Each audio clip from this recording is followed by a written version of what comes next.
Halo dokter, mau nanya dong. Mau nanya apa tuh?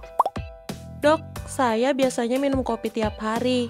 Tapi karena asam lambung suka naik, jadi saya udah berhenti minum kopi. Malah jadi sering banget sakit kepala nih. Normal nggak sih, Dok?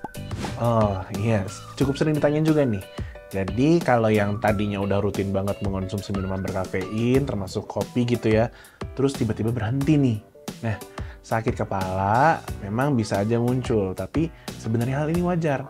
Karena si sakit kepala ini adalah salah satu manifestasi dari yang namanya gejala putus zat. Dalam hal ini zatnya adalah kafein ya, atau biasa juga kita sebut sebagai caffeine withdrawal. Jadi gini, kafein itu punya efek stimulan yang artinya dia bisa mempengaruhi sistem saraf pusat untuk menjaga tubuh tetap waspada. Makanya kamu nggak ngantuk tuh habis mengonsumsi kafein. Tapi di saat yang bersamaan, kafein juga memberi efek vasokonstriksi, artinya dia cenderung mempersempit pembuluh darah dan mengurangi aliran darah termasuk ke area kepala. Nah, karena kamu udah sering mengonsumsi kopi yang mengandung kafein, tubuh pun udah terbiasa dengan kondisi itu. Makanya ketika tiba-tiba nih nggak ada asupan kafein, si pembuluh darah yang tadinya menyempit akan melebar dan mengakibatkan aliran darah itu meningkat secara tiba-tiba. Nah, ini yang diduga bisa memicu munculnya sakit kepala kalau kamu tiba-tiba berhenti minum kopi yang mengandung kafein. Makanya kalau kamu misalkan memutuskan untuk berhenti mengonsumsi kafein, sebaiknya dilakukan secara bertahap. Jangan tiba-tiba. Misalnya nih, kalau biasanya kamu dalam sehari mengonsumsi 2 cangkir kopi, coba aja kurangi dulu jadi 1 cangkir.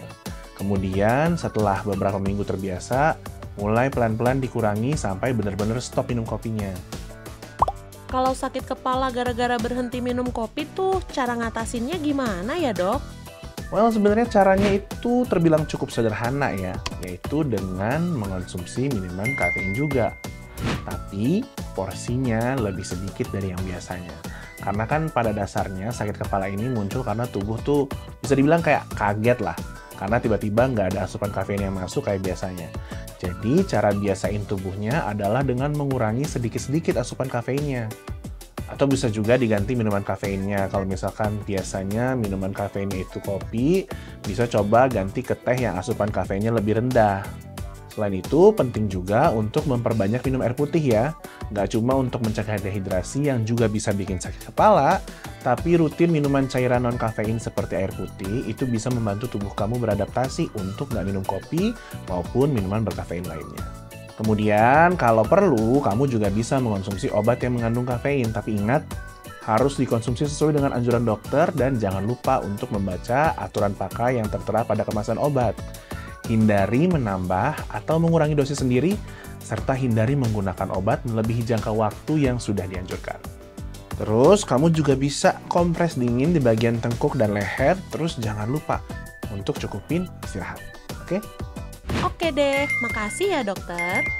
Sip deh, semoga bisa segera teratasi ya gejala putus kafeinnya. Kalau masih ada pertanyaan, kamu bisa chat dokter di aplikasi Halo Dokter.